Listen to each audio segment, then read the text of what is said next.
Hey guys, tonight we begin with an iron cage that locks around your head and puts a metal bit in your mouth so you can't speak, can't close your jaw properly, can't swallow without pain, and then you're paraded through town for hours wearing this device while everyone watches and points and understands that you talked too much.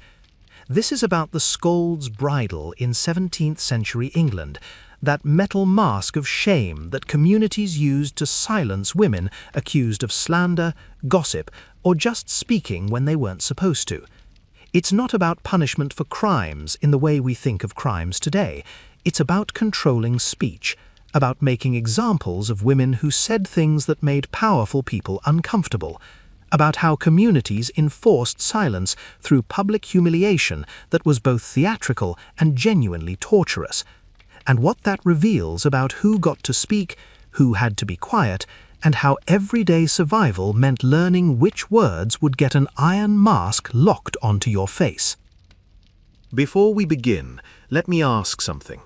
If you're the kind of person who thinks about speech control, about how societies police what can be said and by whom, about the performance of punishment and the way public humiliation shapes behavior, you're in exactly the right place.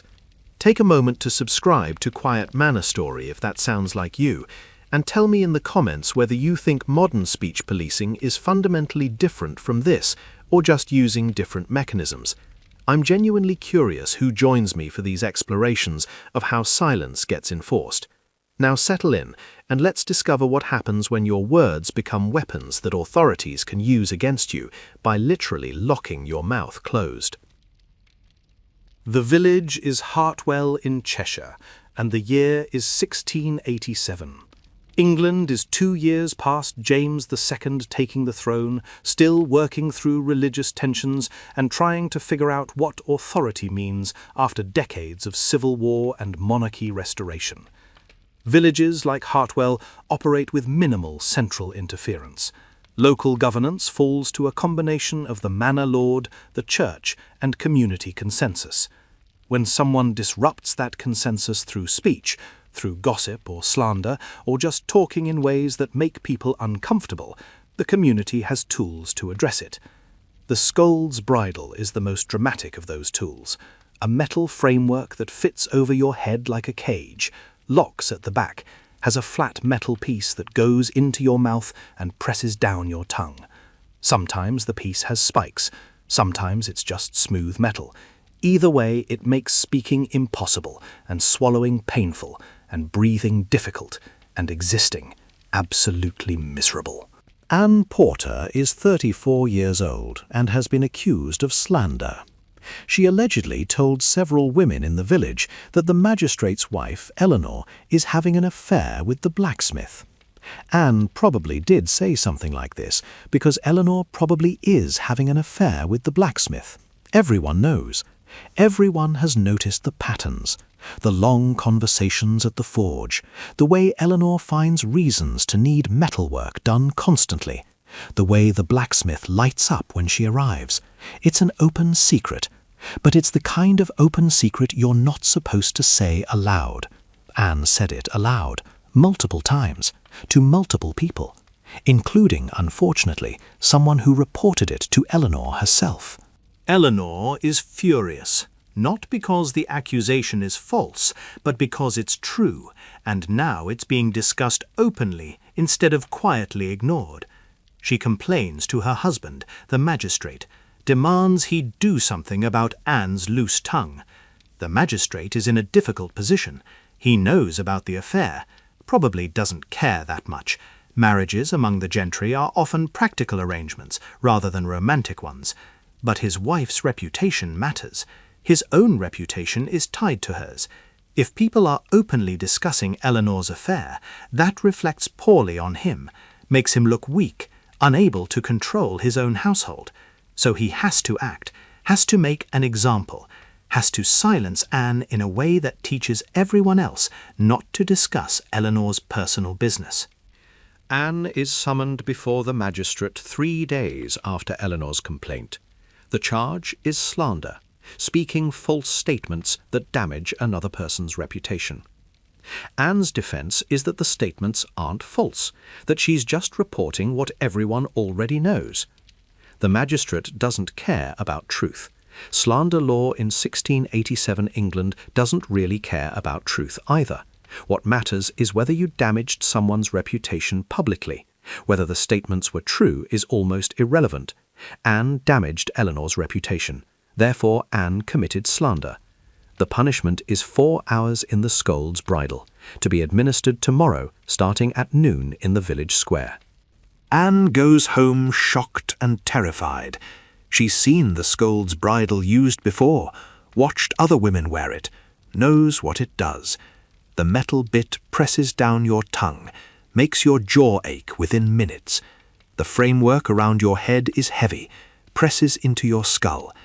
The inability to speak or swallow properly, while also being displayed publicly, creates humiliation that's worse than physical pain. And the physical pain is considerable. 4 hours wearing that device will leave her with a mouthful of cuts and bruises, a headache that lasts days, and a reputation as someone who was publicly silenced for speaking, which will follow her forever in a village this small. Her husband Richard is sympathetic but practical. You shouldn't have talked about Eleanor. Everyone knows. Nobody says it. You said it. This is the consequence.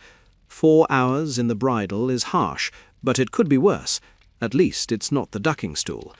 He's right that it could be worse. The ducking stool, or cucking stool as some call it, involves being repeatedly dunked in the village pond. People drown during that punishment. The scold's bridle is brutal, but rarely fatal, unless you choke on blood or your own tongue. Anne has to accept that she's getting off relatively lightly for publicly humiliating the magistrate's wife. That understanding doesn't make tomorrow less terrifying. The next day at noon, Anne is brought to the village square. The blacksmith, ironically the same man Eleanor is allegedly involved with, brings the scold's bridle. It's a metal framework that looks like a cage for your head, iron bands that go around your skull, a piece that extends down in front of your face. The part that goes in your mouth is a flat piece of metal, maybe 3 inches long and 2 inches wide. No spikes on this one, thank God, though Anne has heard of versions with spikes that make the torture even worse. The blacksmith fits the device over Anne's head. She tries to keep her mouth closed, but he forces it open, slides the metal bit onto her tongue, presses down, locks the device closed at the back of her head. The sensation is immediate and overwhelming. The metal tastes like iron and oil. The weight of the framework makes her neck ache. The bit presses her tongue down painfully. She can't move her tongue, can't close her mouth properly, can't swallow without the metal scraping the roof of her mouth, can barely breathe. She tries to speak, instinct, panic, the need to protest, and nothing comes out except a muffled sound. The bridle is working exactly as designed. She's silenced completely. The magistrate announces her crime. Anne Porter is found guilty of slander. She spoke false statements damaging to the reputation of her betters.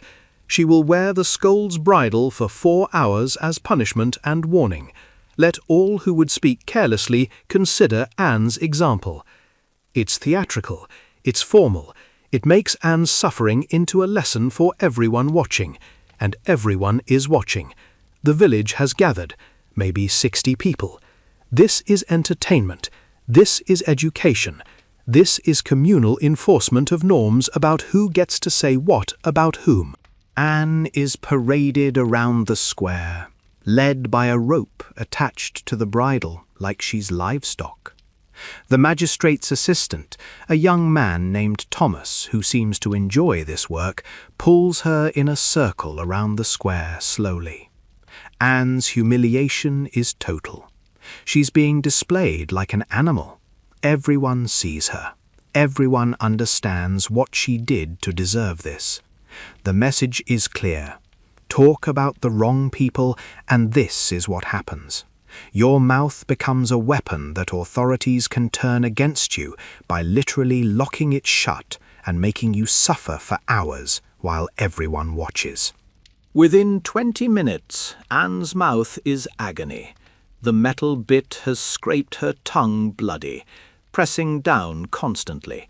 Her jaw muscles are cramping from being held in an awkward position. She can't swallow the blood pooling in her mouth. It dribbles out the sides, down her chin, stains her dress. The crowd watches this. Some people look away uncomfortably. Some watch with fascination.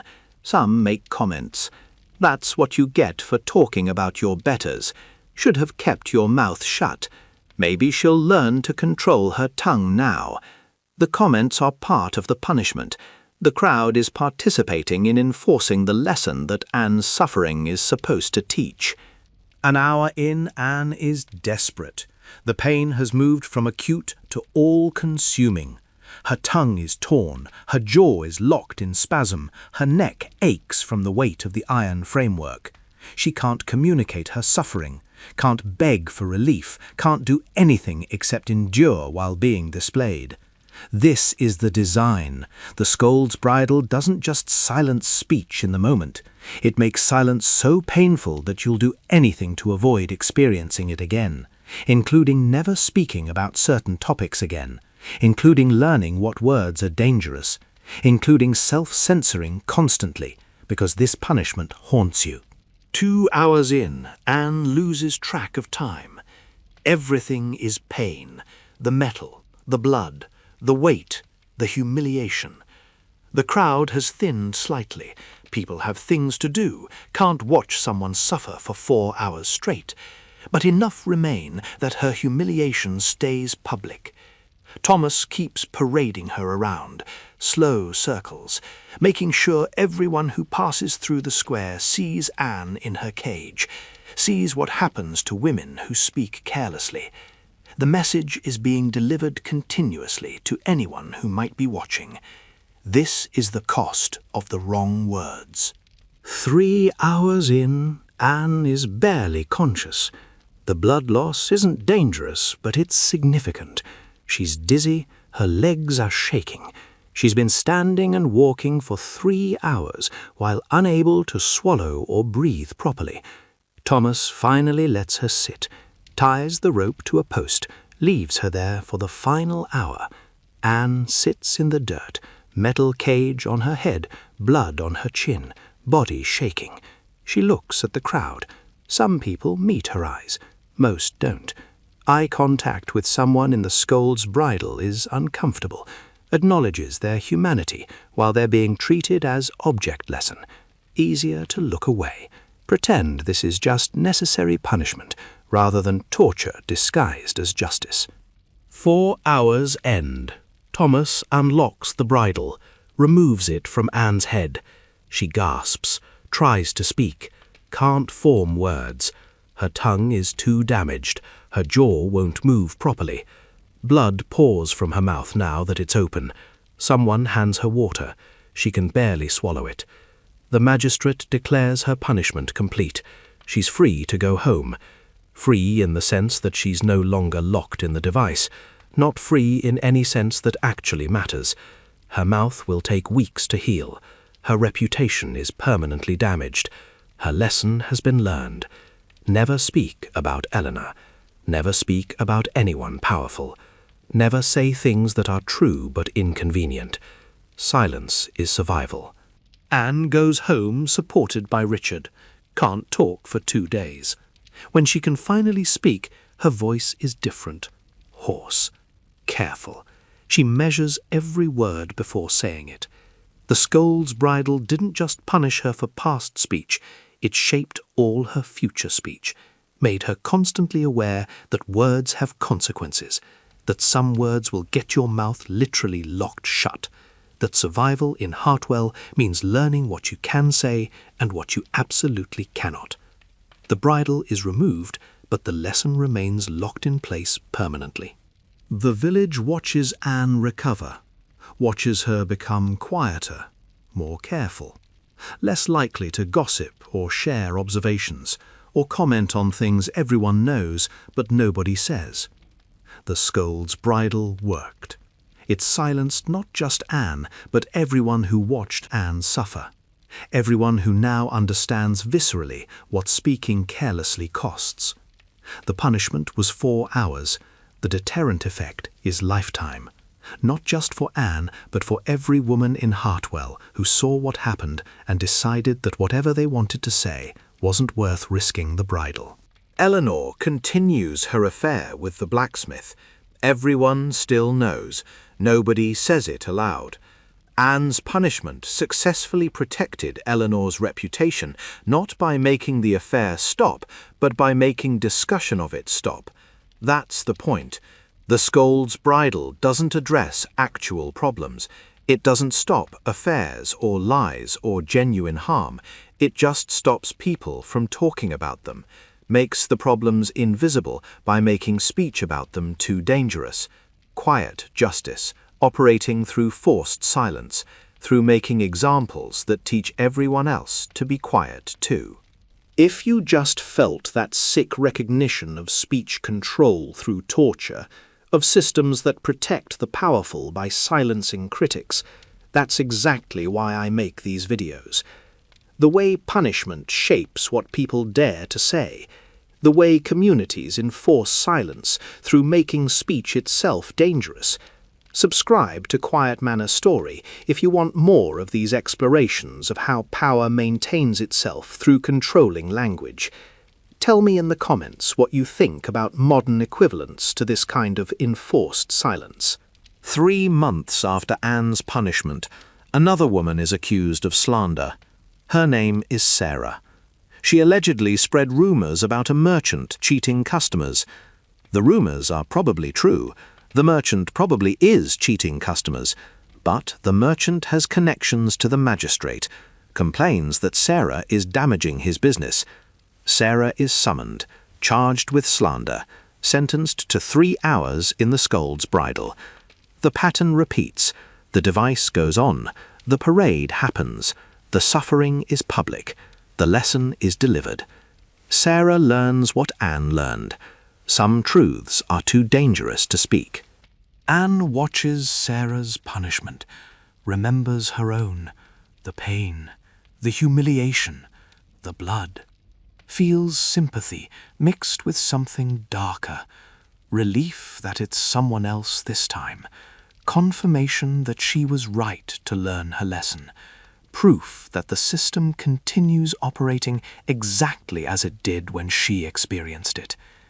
The scold's bridle sits in the magistrate's office when not in use, gets employed maybe 4 or 5 times per year, always on women. Always for speech crimes, slander, gossip, scolding. Never for actual violence or theft or property crime. Those get different punishments. The bridle is specifically for silencing speech, for making examples of women who talk too much or about the wrong things, or in ways that threaten people with power. The village develops informal rules about speech, unwritten but understood. Don't talk about the affairs of the gentry. Don't question the magistrate's decisions publicly. Don't spread rumors about merchants, even if the rumors are true. Don't scold your husband publicly, even if he deserves it. Don't be too loud or too opinionated, or too willing to share observations that make people uncomfortable. The bridle hovers over these rules. Unspoken threat. Everyone knows it exists. Everyone knows it gets used. Everyone knows that crossing invisible lines might result in wearing it, so people don't cross those lines, don't test boundaries, don't speak freely. The system works through threat more than through actual use. The occasional punishment keeps the threat credible. Anne becomes more cautious, more strategic. She still observes things, still knows the village gossip, still has opinions, but she doesn't share them openly, doesn't spread information widely, keeps her observations to herself, or shares them very carefully with people she trusts completely, in private settings where nobody can report her. She's learned the rules, internalized the lesson. The scold's bridle shaped her behavior permanently. That's its purpose. not just to punish specific instances of speech, but to change patterns of communication throughout the community, make everyone afraid of speaking too freely. 6 months after her punishment, Anne is approached by a young woman named Catherine. Catherine wants to report abuse by her husband. He beats her. Everyone knows. Nobody says anything. Catherine wants Anne to help spread the word, make it impossible to ignore, force community intervention. Anne refuses. "I can't help you. I'm sorry, but I won't risk the bridal again. Find someone else." She hates herself for saying it, hates that she's choosing her own safety over helping someone who needs help. But she remembers the pain, the blood, the humiliation, can't risk experiencing it again.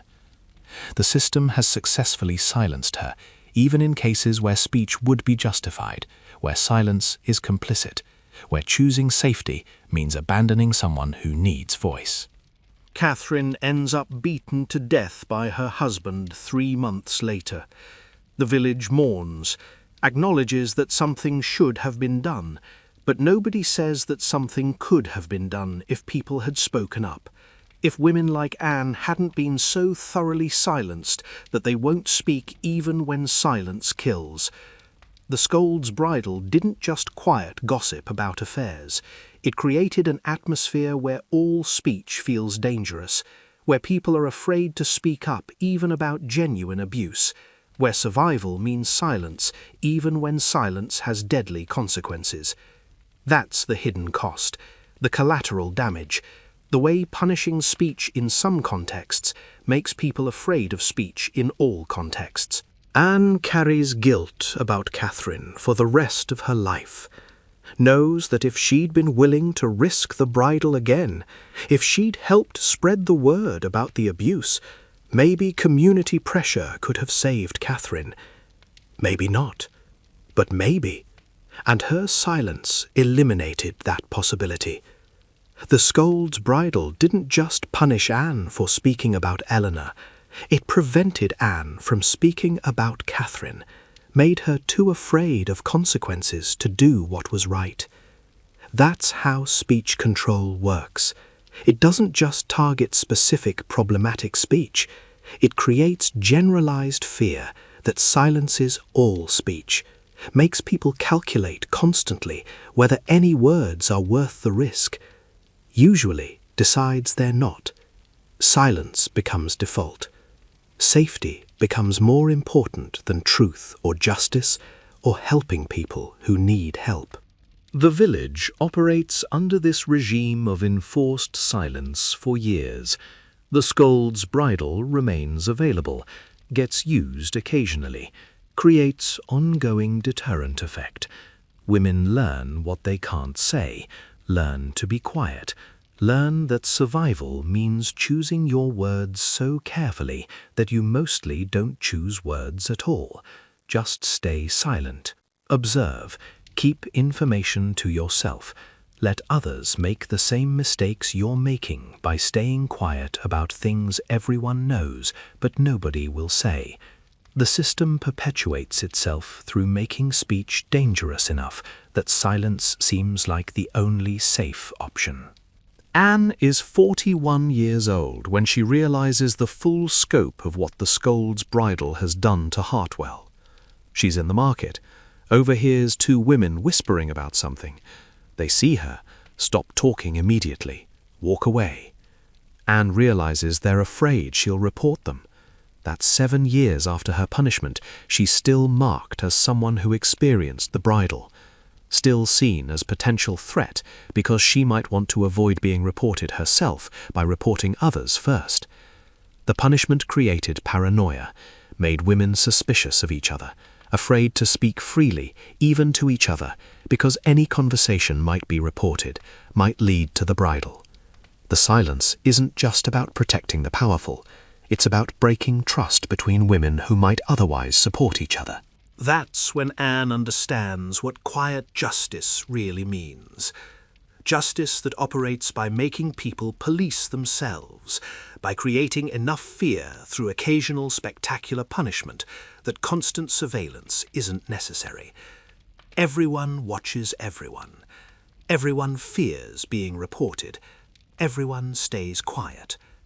The system maintains itself with minimal effort from authorities because the community has internalized the rules, has accepted that silence is survival, has stopped resisting or questioning or speaking truth, because truth is too dangerous and speech is too costly, and the bridle is always there, hanging in the magistrate's office, ready to be used on whoever crosses whatever invisible line the powerful decide matters today. The scold's bridle sits unused for most days, but its presence shapes every conversation, every observation, every moment when someone might speak but chooses not to.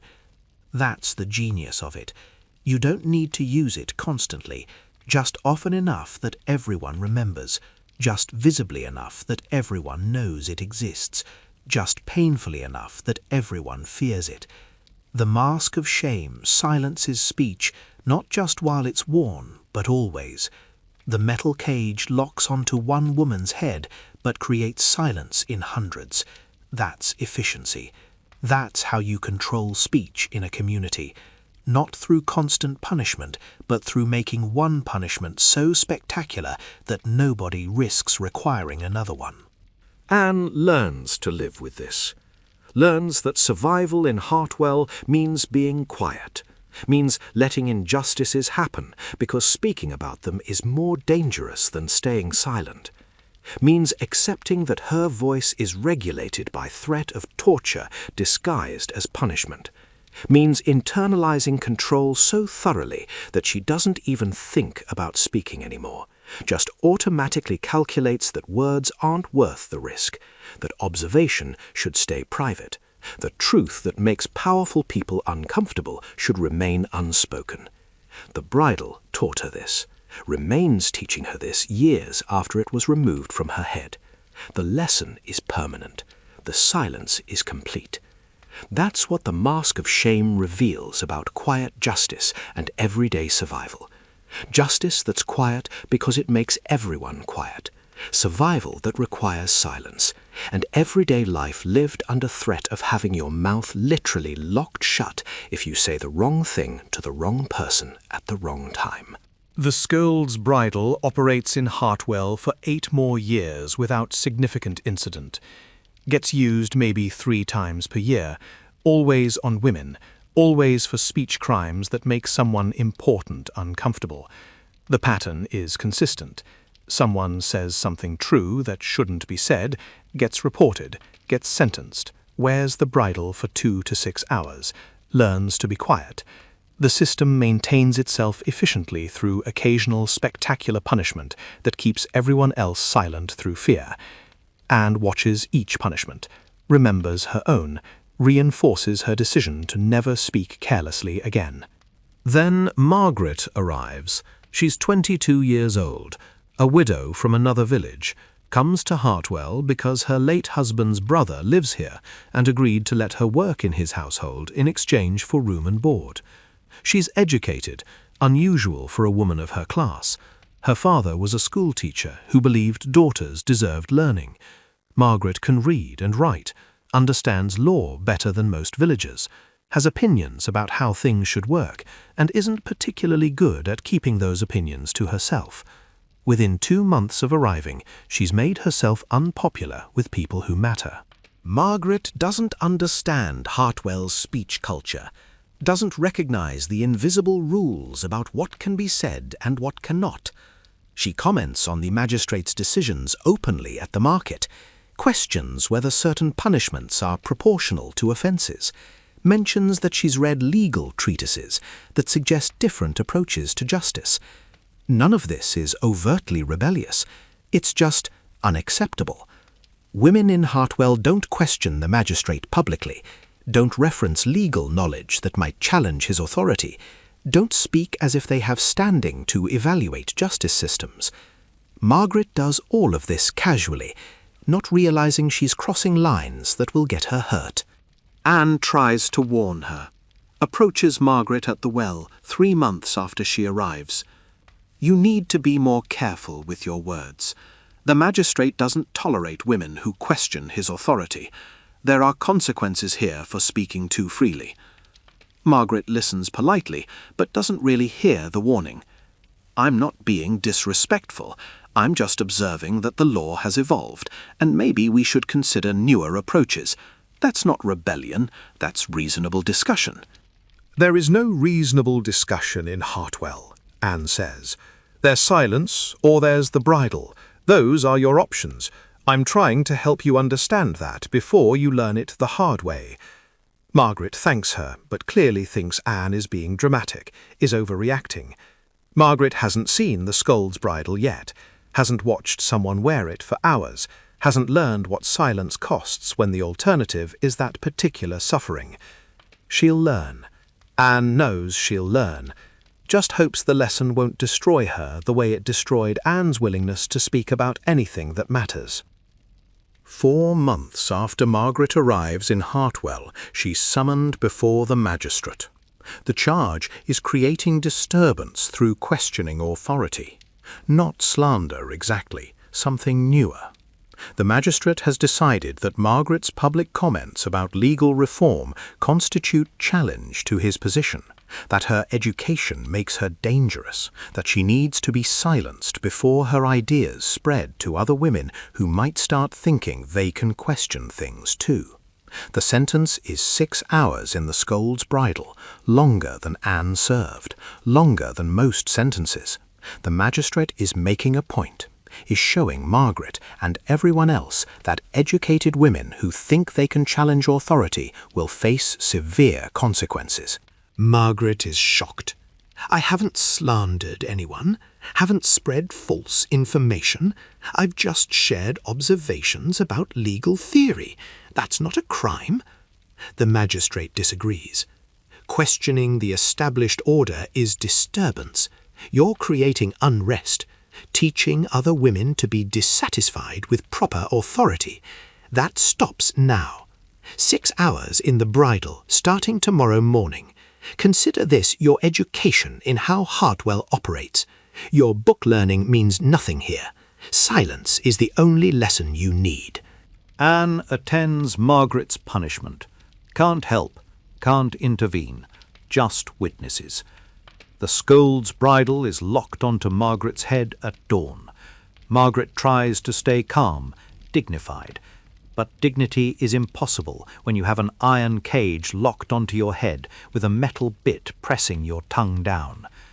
The first hour she tries to maintain composure, walks the parade route with Thomas pulling her rope with as much brace as anyone can manage while bleeding from their mouth and unable to speak.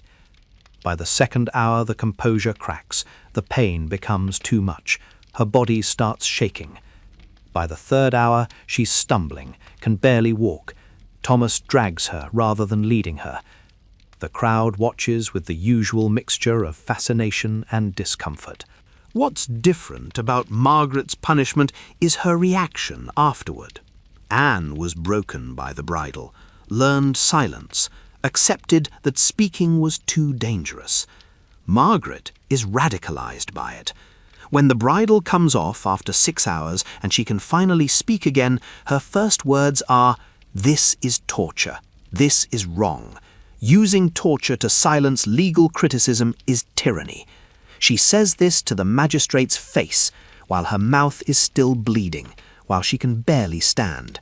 Thomas and the magistrate exchange looks.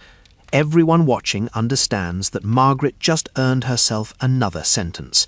You don't tell the magistrate his justice is tyranny, not in Hartwell, not after you've just been punished. That's asking for worse.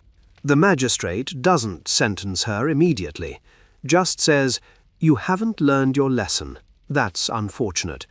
When you're ready to apologize for your disrespect and accept that silence is appropriate for women of your station, we'll consider this matter closed. Until then, you remain subject to further punishment for ongoing disturbance." It's not a new sentence. It's worse. It's ongoing threat. Margaret is now perpetually at risk of being bridled again if she says anything the magistrate considers disturbing. He's put her under speech probation. One wrong word, and she's back in the device for longer next time. Margaret refuses to apologize, refuses to accept that the punishment was appropriate, refuses to be silent, even though every word she speaks now is grounds for additional punishment. Anne watches this with horror. Margaret is going to get herself destroyed, is going to end up in the bridle for days instead of hours, is going to push until the magistrate has no choice but to make an example so severe that no other woman will ever dare challenge him again. Anne wants to help, but doesn't know how. Helping Margaret means risking the bridle herself. Speaking in support of someone who challenged authority is itself challengeable. Anne is trapped between wanting to support resistance and being too afraid to resist. 3 weeks after Margaret's first punishment, she's bridled again. The charge is refusing to show proper contrition for previous offence. The magistrate has decided that Margaret's failure to apologize constitutes ongoing disturbance. 8 hours this time, from dawn to mid-afternoon. Margaret endures it, says nothing during the punishment, because speech is impossible, says everything afterward. You can't torture me into believing this is just. You can't lock my mouth shut permanently. Eventually you'll have to let me speak, and when you do, I'll continue saying that using torture to silence criticism is wrong. The magistrate is furious, but he's also trapped. He can't keep her in the bridle permanently, can't escalate to worse punishment without looking absurd. A woman saying the torture is torture isn't actually criminal. It's just uncomfortable for him. He needs her to either submit or leave, or do something that justifies execution rather than just humiliation. If you've been following this journey through how systems punish resistance, how power responds to people who won't stay silent, you're seeing the dilemma authorities face when torture doesn't work. Subscribe to Quiet Manor Story if you want to see how this plays out, and tell me in the comments what you think happens to people who refuse to be broken by punishment designed to break them. Margaret's resistance changes something in Hartwell, not dramatically, not revolutionary, but something shifts. Women who watched her stand defiant start asking questions privately. Why is legal criticism treated as disturbance? Why is questioning authority punishable by torture? Why do men get to speak about community matters while women get bridled for doing the same? These questions stay private. Nobody voices them publicly, but they circulate through whispered conversations and careful exchanges between women who trust each other. Margaret has planted seeds that the magistrate can't torture away. That's what he doesn't understand. Silence enforced through pain creates resentment. Resentment creates underground resistance. You can't see it, can't punish it directly, but it grows in the spaces between public submission and private thought. Anne becomes part of these conversations. Her earlier silence starts to feel less like safety and more like cowardice. Margaret is suffering repeatedly because she won't be quiet. Anne is safe because she stays quiet. The contrast is uncomfortable, makes Anne question whether safety purchased through silence is actually worth what it costs. She starts speaking more carefully with women she trusts, sharing observations, expressing doubts about the justice system. Nothing public, nothing that risks the bridle, but something, small acts of not quite resistance, that feel significant after years of complete silence. The magistrate notices the shift, can't identify specific violations, can't point to anyone besides Margaret who's openly challenging him, but the atmosphere has changed. Women are less deferential, more willing to meet his eyes, less afraid in ways he can't quite articulate but definitely senses. He decides to escalate, makes an example that goes beyond anything Hartwell has seen before. A woman named Grace is accused of spreading Margaret's ideas, of telling other women that questioning authority isn't disturbance. The evidence is thin, mostly hearsay, but the magistrate doesn't need strong evidence, just needs someone he can punish severely enough to terrify everyone else back into submission. Grace is sentenced to 12 hours in the scold's bridle, dawn to dusk. It's excessive. Everyone knows it's excessive.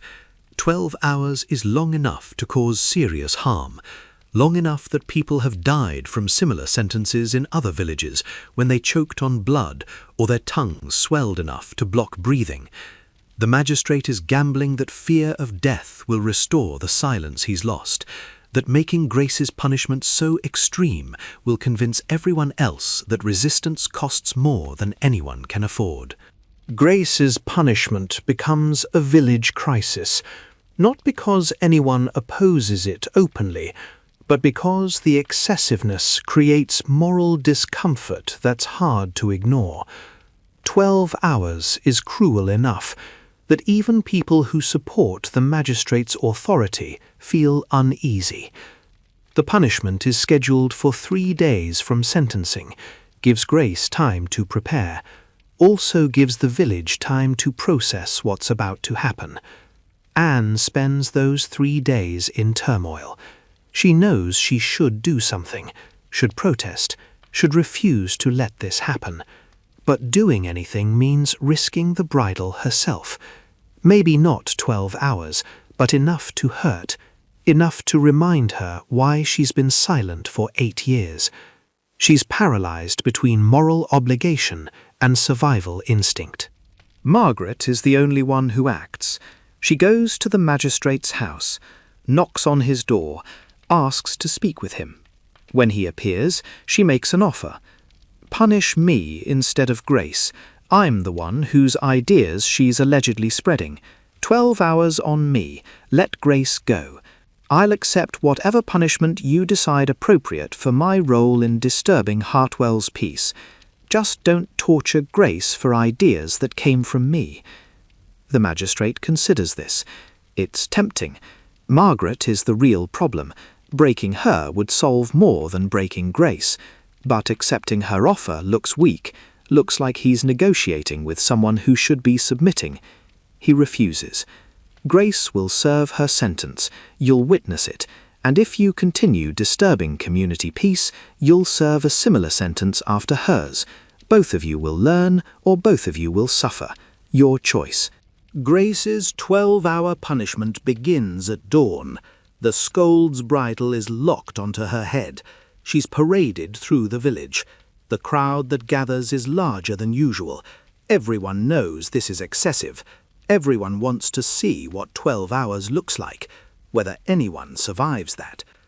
Grace endures the first 3 hours with visible suffering, but without collapsing. By hour 6, she's barely conscious. Thomas has to hold her upright. The metal bit has torn her mouth apart. Blood is everywhere. Her jaw is locked in spasm. She can't stand on her own. By hour 9, she's collapsed entirely. Thomas leaves her sitting in the square, still bridled, unable to move or communicate, or do anything except suffer, while the village watches. Anne can't watch anymore. Leaves after hour 10, goes home shaking. This is what the magistrate is willing to do to maintain control. This is how far he'll go to silence women who question him. Grace might die. Probably won't, but might. And if she survives, she'll be permanently damaged, physically scarred, psychologically broken. The message is clear. Resist, and this is what happens. Not just discomfort, not just humiliation, actual torture that approaches execution in its severity. Anne realizes that her years of silence were justified. This is what challenging authority costs. Margaret was insane to think resistance was possible. Grace is paying the price for Margaret's insanity. Hour 12 arrives. Grace is still alive, barely. The bridle is removed. She collapses completely. Can't speak, can't move. Several women carry her home. She survives, takes 6 weeks to recover physically, never fully recovers psychologically. The torture broke something in her that doesn't heal. She's silent afterward, traumatized into complete submission, exactly what the magistrate wanted. Grace's punishment successfully terrorized the village back into compliance. The whispered resistance dies. The questioning stops. Margaret's ideas are quarantined through making an example so severe that nobody wants to risk similar treatment. Margaret watches all this, knowing it's her fault. Her resistance inspired Grace. Her ideas gave Grace language to express dissatisfaction. Her refusal to submit made the magistrate feel threatened enough to escalate to 12-hour torture. Grace suffered because Margaret wouldn't be quiet. That guilt is crushing, more painful than the bridal itself. Margaret considers leaving Hartwell, just going somewhere else where her presence won't endanger people. But leaving feels like surrendering, letting the magistrate win completely, proving that torture works and resistance is futile. 2 months after Grace's punishment, Margaret makes a decision that surprises everyone. She publicly apologizes, goes before the magistrate in the village square, with witnesses present, says that she was wrong to question authority, wrong to disturb community peace, wrong to spread ideas that led to Grace's suffering, that she accepts the magistrate's authority and will be silent going forward, that she's learned her lesson and requests the community accept her contrition. It's complete submission, total defeat, exactly what the magistrate wanted from the beginning. The magistrate accepts graciously, welcomes Margaret back into community good standing, praises her wisdom in finally understanding proper behavior. Everyone watches this theatre, understanding that Margaret just saved herself from eventual 12-hour bridal sentence by surrendering completely. The magistrate won, used torture to break resistance, made an example severe enough that even the most defiant eventually submit. The system worked exactly as designed. Anne watches Margaret's submission with complex emotions. Relief that Margaret won't suffer again. Sadness that resistance failed. Confirmation that Anne was right to stay quiet all along. Vindication mixed with shame at being vindicated. The system proved stronger than individual resistance, proved that torture works as control mechanism, proved that eventually everyone breaks or leaves or dies and the silence continues regardless. That's the lesson Grace's 12 hours taught. That's what Margaret's submission confirmed. Quiet justice maintains itself through being willing to torture resistors until they stop resisting. And resistance stops eventually because pain has limits, and courage expires when faced with suffering extreme enough that survival requires surrender. The village returns to enforced silence. The scold's bridle gets used occasionally. Standard sentences, 3 to 6 hours. The 12-hour precedent is established, but not frequently employed, just hovers as possibility, as reminder of what happens to people who push too far. Margaret stays quiet for 2 years, becomes model of reformed behavior, never questions anything, never comments on justice, never shares observations that might be interpreted as disturbing. She's alive and unmarked. That's success by Hartwell standards. That's what submission purchases, the freedom to exist without torture, as long as you remain complicit through silence in systems you privately despise.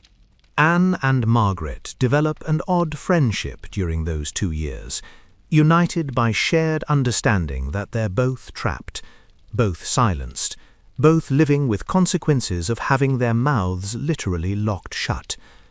They don't discuss resistance, don't plan anything, just exist in parallel quiet acceptance that this is how life works in Hartwell, that speech is controlled through threat of torture, that survival requires silence, that justice is quiet because it makes everyone quiet.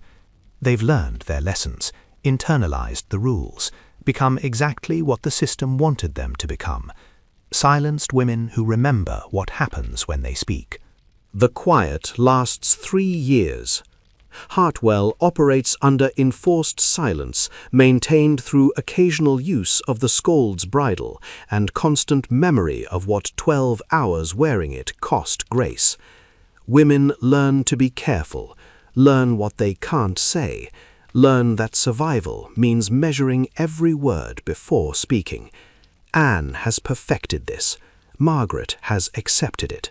The village has adapted to living under speech control that's so normalized nobody even thinks to question it anymore. That's when something external disrupts the system. Not internal resistance, external pressure that authorities can't torture away.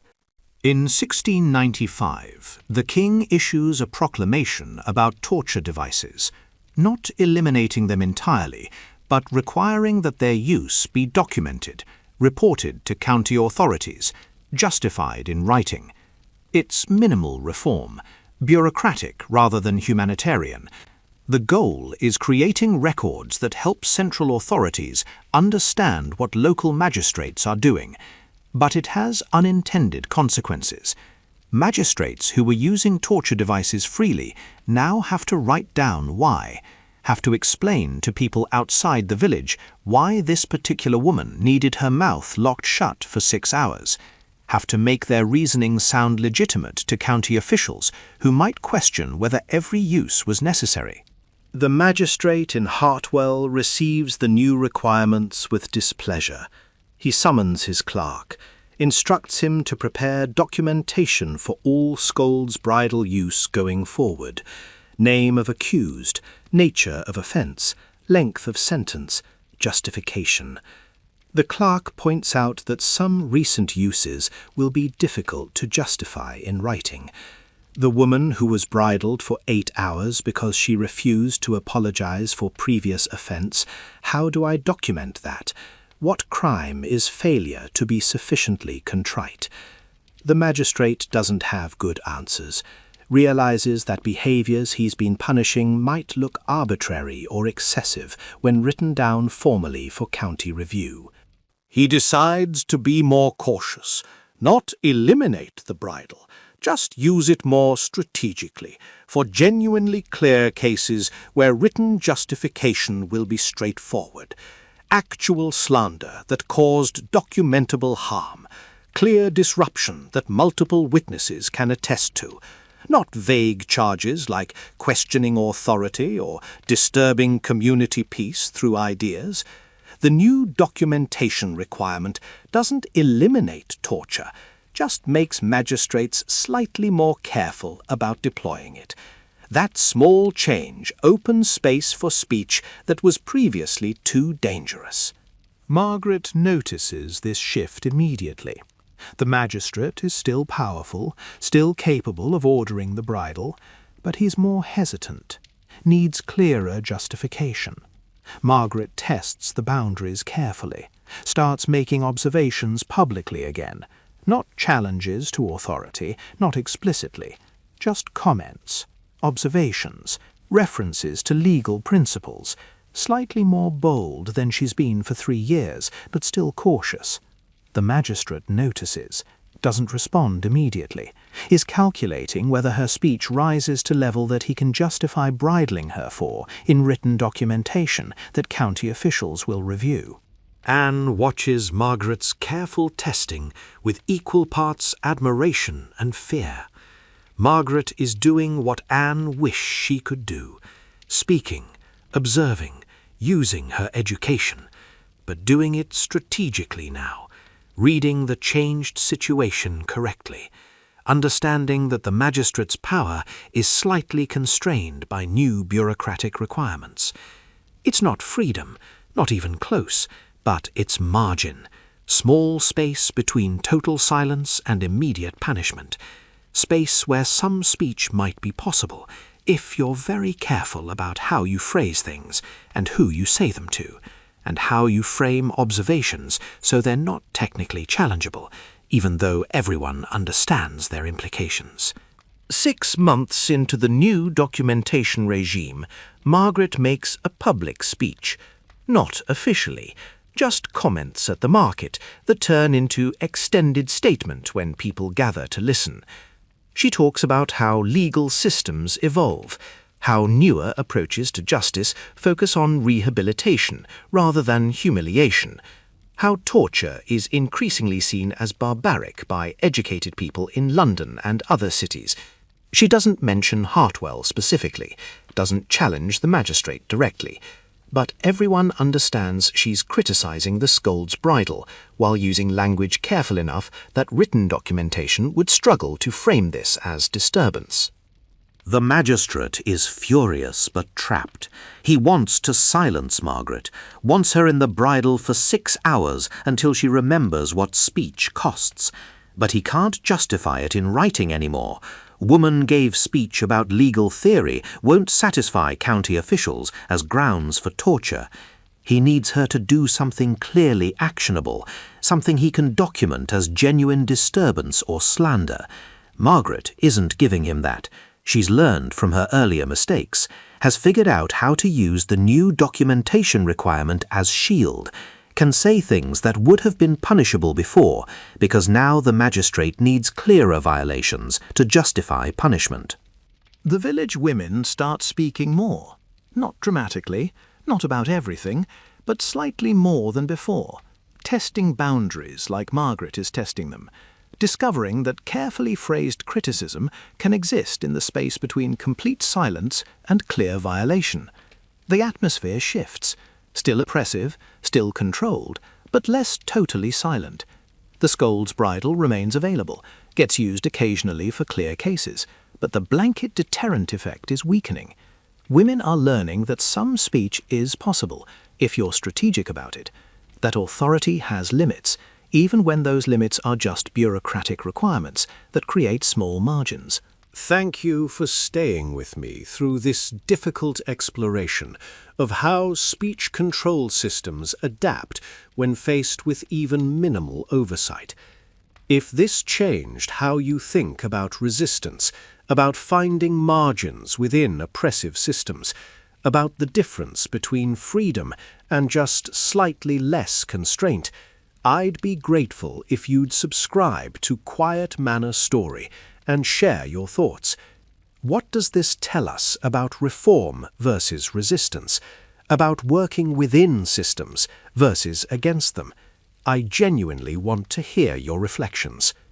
2 years after the documentation requirement begins, the magistrate retires.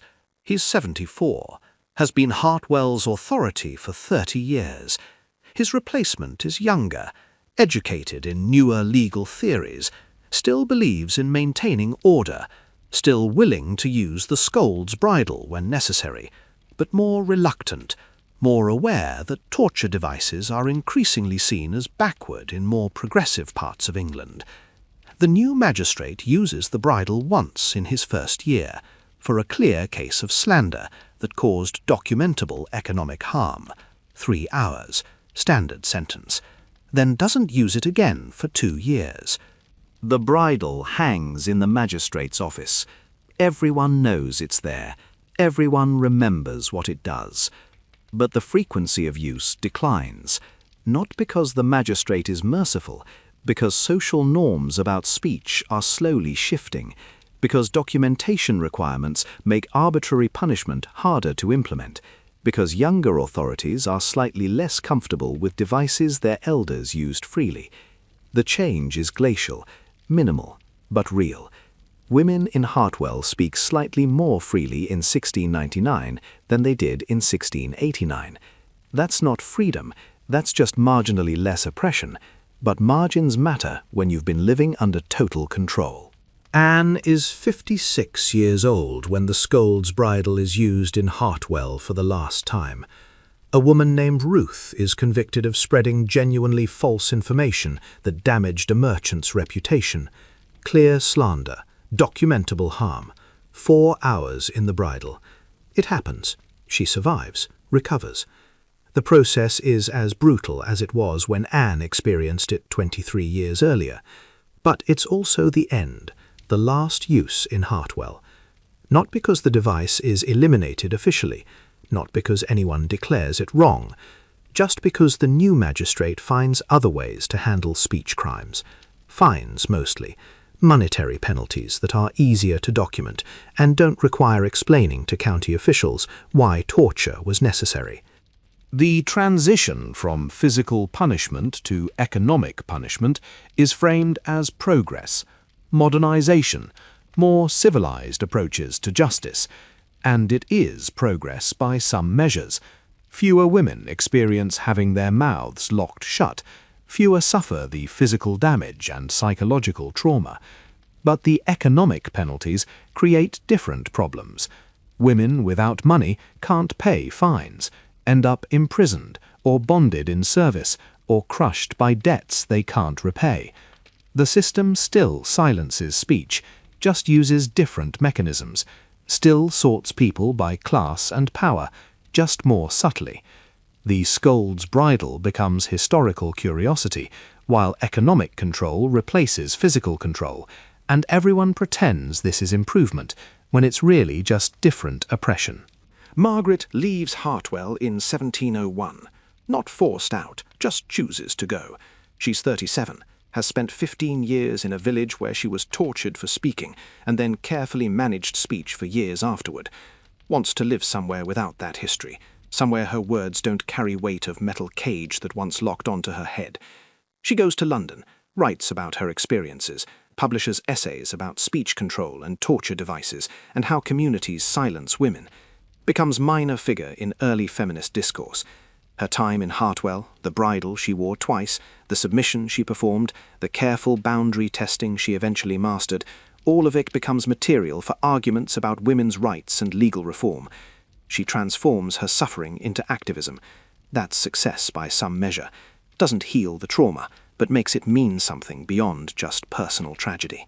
Anne stays in Hartwell, lives there for another 20 years, watches the school's bridle gather dust in storage after the magistrate moves it from his office to a back room where old equipment lives, watches younger women grow up without ever seeing anyone bridled, watches the system of speech control adapt to new methods, economic penalties, social ostracism, reputation damage. The mechanisms change, but the control persists. Speech is still regulated. Women are still careful about what they say. The bridle is gone, but the lessons it taught remain. Silence is still safer. Caution is still necessary. Some words are still too dangerous, even without physical torture waiting to enforce that danger. Anne dies in 1721 at age 78. Her obituary, if she'd had one, would mention that she was a long-time Hartwell resident, wife to Richard, who predeceased her, mother to 3 children who survived to adulthood, active in church, respected community member. It wouldn't mention that she was bridled for 4 hours when she was 34, that she carried guilt about Catherine's death for 40 years, that she watched systems of speech control evolve while fundamentally remaining unchanged, that she learned what silence costs and spent her life paying that cost. That complexity dies with her, along with first-hand memory of what the scold's bridle actually felt like when locked onto your head with metal pressing down your tongue and blood filling your mouth and humiliation consuming you while the village watched. The scold's bridle itself survives longer than anyone who wore it. Hartwell's bridle ends up in storage, then in someone's attic, then donated to a museum in the 1890s as historical curiosity, object that demonstrates how barbaric previous generations were, how much progress has been made. The museum display explains that scold's bridles were used to punish shrewish women who couldn't control their tongues, frames it as quaint historical oddity, evidence of sexist attitudes that modern society has moved beyond.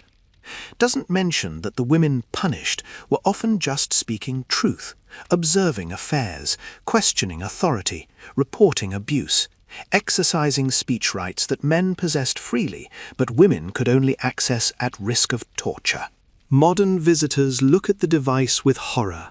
Metal framework, bit that goes in mouth, locks that secured it in place. How could people do this to each other, they ask? What kind of society tortures women for talking? The questions miss something crucial.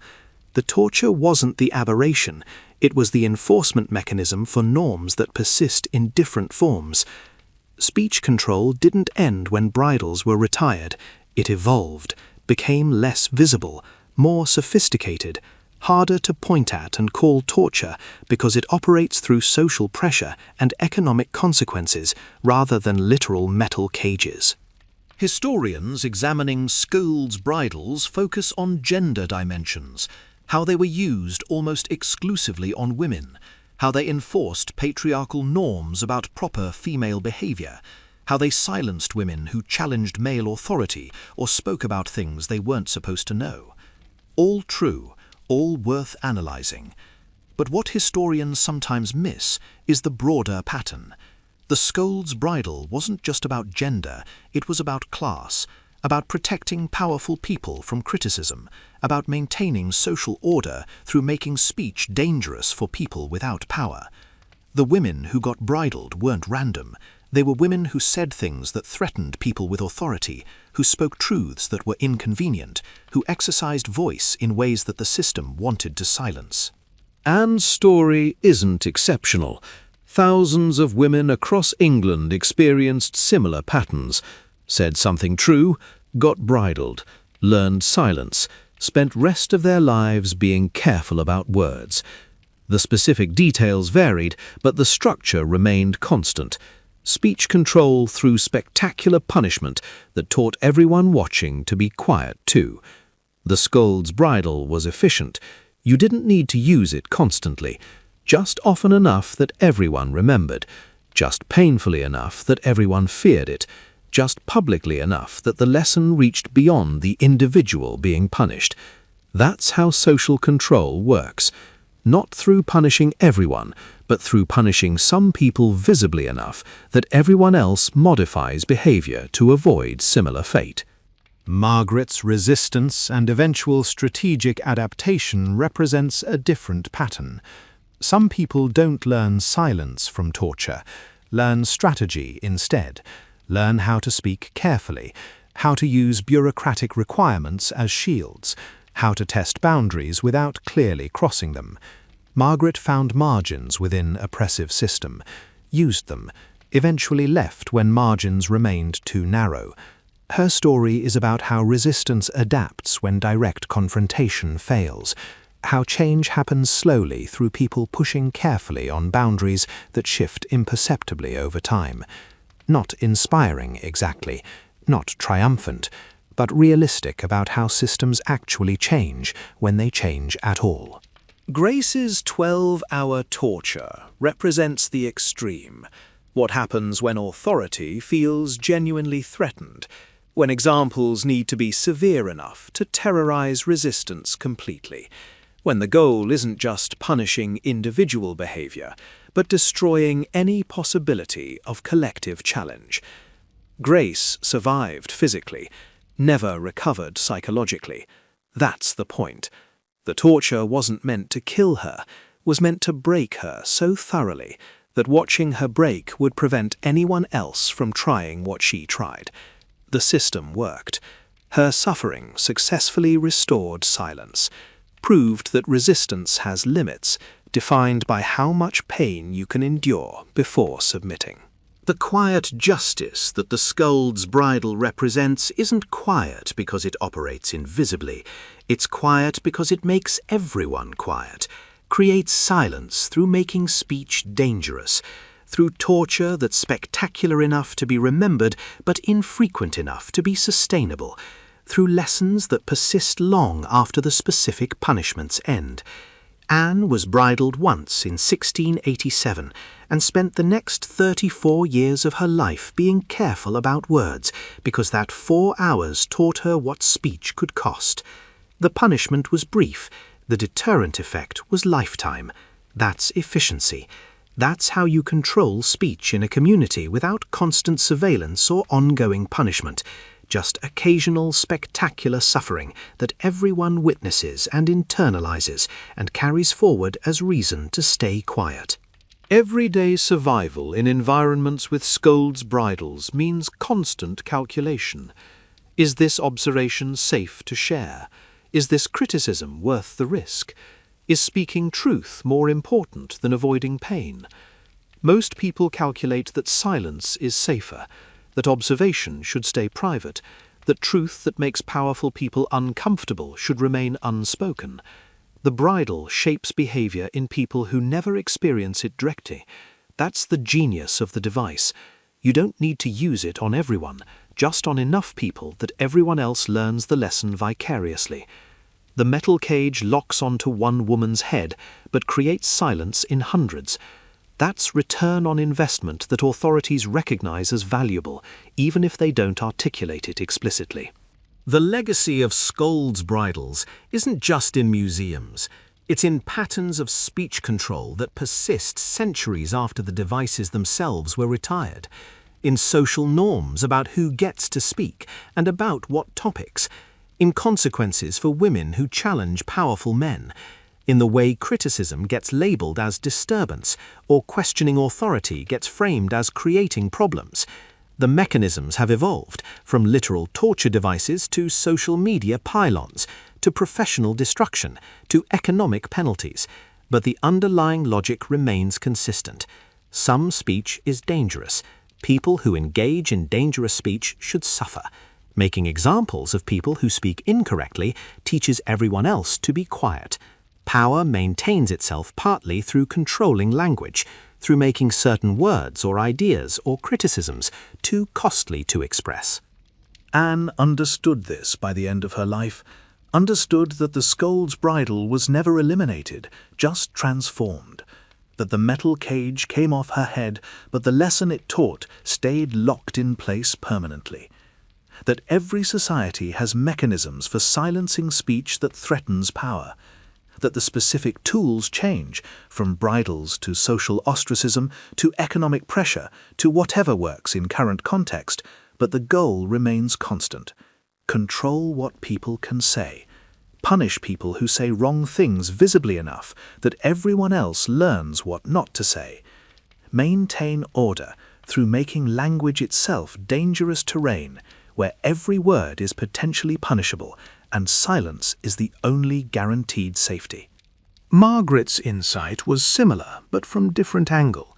She recognized that speech control systems have margins, that bureaucratic requirements create small spaces, that careful, strategic speaking can exist in areas between complete silence and clear punishment, that resistance doesn't have to be dramatic to matter, that small boundary pushes accumulate over time into larger changes, that even oppressive systems can be worked within when working against them is impossible.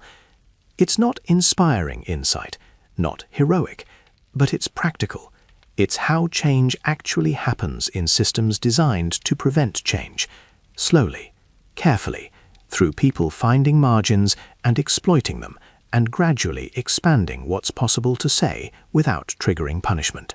Grace's legacy is the warning about what happens when you push too hard, when you cross lines that authority has decided are non-negotiable, when you resist so visibly that making an example of you becomes necessary for maintaining broader control.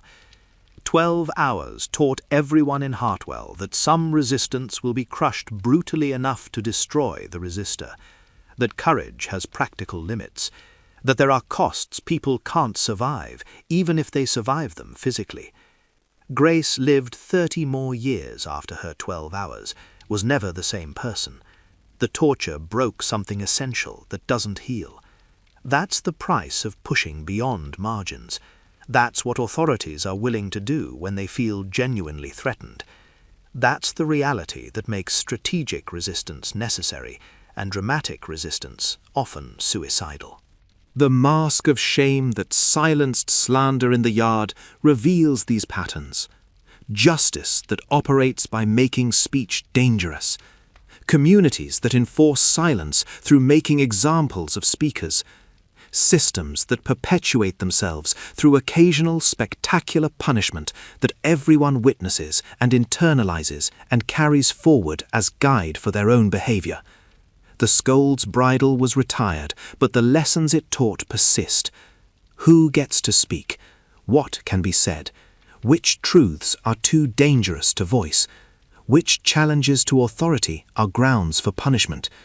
Who will be made to suffer for exercising voice that people with power possess freely, but people without power can only access at risk of torture or its modern equivalents? Everyday survival in these systems means learning the rules that aren't written, knowing what you can't say, understanding which observations are safe and which are dangerous, calculating constantly whether any words are worth the risk, choosing silence most of the time, because silence is safer and speech is uncertain, and the consequences of wrong speech can destroy you.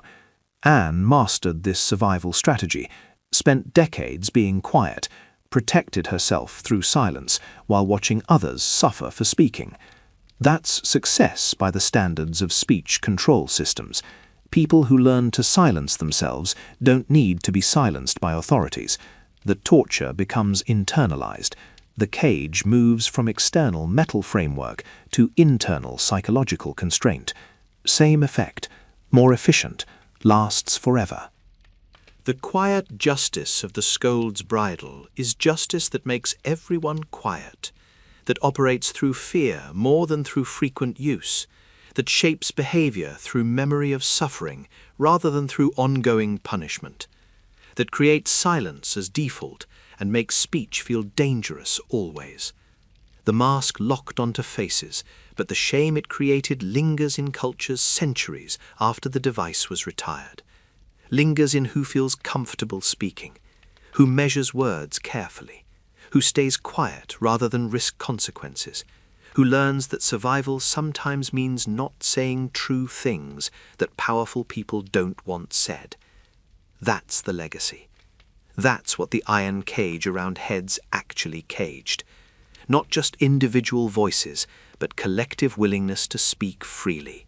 Not just mouths, but minds that learn that words are weapons that can be used against you by locking your mouth shut and making you bleed while everyone watches and learns their own lessons about silence. The scold's bridle in the museum is just metal, artifact, historical curiosity. The scold's bridle in practice was training tool, taught generations of women that speech has costs, that some words are too dangerous, that survival means being quiet, or at least being strategic about when and how and what you say. That lesson outlasted the device by centuries. That lesson operates today in different forms, with different mechanisms, but identical logic. Make speech dangerous for people who might say things that challenge power. Punish speakers visibly enough that everyone learns what not to say. Create silence through making examples. Control communities through controlling language. That's what the mask of shame reveals about quiet justice and everyday survival. Justice that's quiet because it silences. Survival that requires knowing when to speak and when to stay silent, and usually deciding that silence is safer because you remember what happens to people who calculated differently. The metal cage is in the museum. The cage around speech persists in every society that decides some words are too dangerous to allow, and punishes people who speak them as warning to everyone else. That's the pattern. That's the legacy. That's what 4 hours with your mouth locked shut teaches across generations, who learn the lesson without needing to wear the device themselves.